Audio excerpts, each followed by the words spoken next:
Hello and welcome to Carp Group. This week I've been fishing in Chassemy in France. I was invited down by the owner to give an outsider's view on where the fishery is at the moment. It's not commercial, it is a privately owned one, and it's not open to the general public at all yet. The lake was purchased I think 2 or 3 years ago, and there's been a lot of work going on to it since, dredging all the weed out, adding in the blue colour to stop the weed growing back, and also the fish haven't been stocked here at all since maybe the 1960s, certainly no later than 1970s. So everything in here is real old stock, and there are some absolute mint creatures in here. Very, very hard to catch though. There's only been a handful of fish coming out every year. Very, very spooky of bait. They're so preoccupied with naturals that they just gorge themselves on the bloodworms in here, which are in huge numbers. Another problem I've had this week is the crayfish. Now, I'm used to fishing with crayfish around that are in controllable numbers. Unfortunately here, they are in plague proportions, which has pretty much eliminated being able to present any kind of bait for any kind of length on the bottom or popped up, which completely changes all the tactics. So this week I've managed to get out one fish. It was only 20 pounds 7, but it was a blank saver, and it's been very, very hard work. I don't think I've worked so hard on a week's fishing trip for one fish than I have done here. But the pluses for the fishery so far are beautiful surroundings. The water's absolutely gin clear. It may look murky, but that's because that blue colouring is in the water to stop the weed. It's actually spring fed, and if I was to go and put some water in a bottle, it's, like I say, it's absolutely gin clear.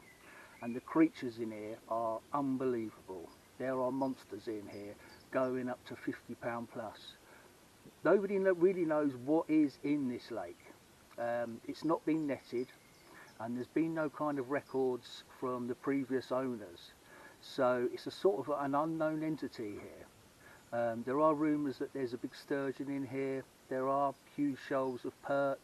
I've seen some massive pike while I'm down here, and like I say, there are carp not in big numbers, but there are big weights of carp here. As we know of at the moment, I think there's about a dozen 30s, half a dozen 40s, and numerous 20s, but they are so spooked by bait or sounds, leads hitting the water, anything, that they're just gone. The water ranges in around sort of 3 feet to 6 feet deep across the lake. Like I say, it's all pretty uniform, it's all silt. There's not really any weed, maybe a tiny little bit of silkweed hugging the bottom, but nothing that's going to trouble you at all. So there are some real pluses of the lake so far. And I think probably the negatives, like I say, are the crayfish. But as I understand from the owner, he's purchased another 100 pots and he's coming down in the summer to try and, you're never going to get rid of them all, but try and get them under control. I think that's the main thing, because when people start coming here, that will be one of the main things I would imagine that would put people off. So yeah, he's sort of getting on top of that. So this is just halfway down the lake. I'm just going to give you a little peek out here. That's not a pterodactyl, that's a heron. See, it's all relined, overhanging trees, absolutely beautiful. So this is down at swim number 3, which is directly opposite swim number 1 at the opposite end. So there I was down there, and again it's all lovely, lovely margins, open water, overhanging trees. It's just like carp's heaven. And trust me, there are some absolute whackers in here, mint condition. Now I'm down at the opposite end, opposite swim number 2, and this is what they call as the snags. And this is where it's about 3 foot in depth, see a lot of carp moving up and down here, and if I just pan you around you can see how much room you've got.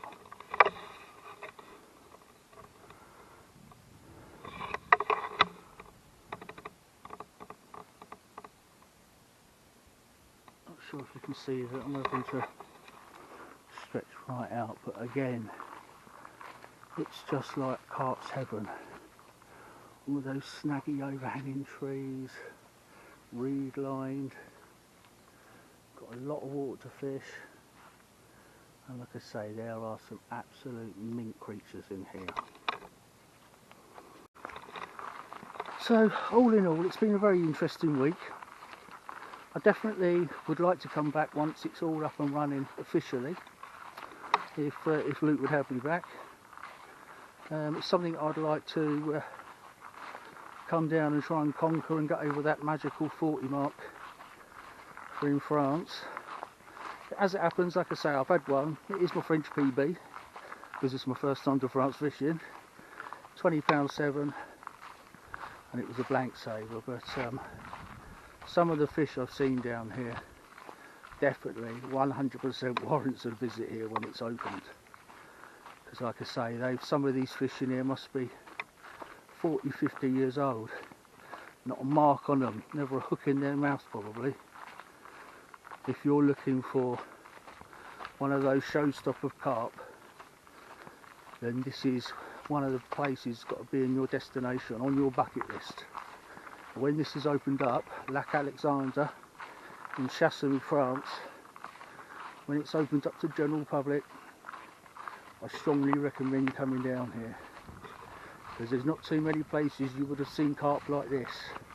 You certainly don't see carp like here, how they are like you do at a lot of commercial waters that have been battered and bruised. And like I say, there's carp here that probably haven't been caught. How big do they go? No one knows. That's all the fun of it, isn't it? Trying out new lakes, getting to know the lake. Having spent a week here, I kind of sort of understand it a bit more now and can add that into my arsenal. All those tips and tricks that I've learnt now. And like I say, yeah, I definitely will be wanting to come back here and try and land one of those absolute mint creatures, because they are so beautiful. Get down there when it's open, keep an eye on it. Lac Alexander, Chassemy, France.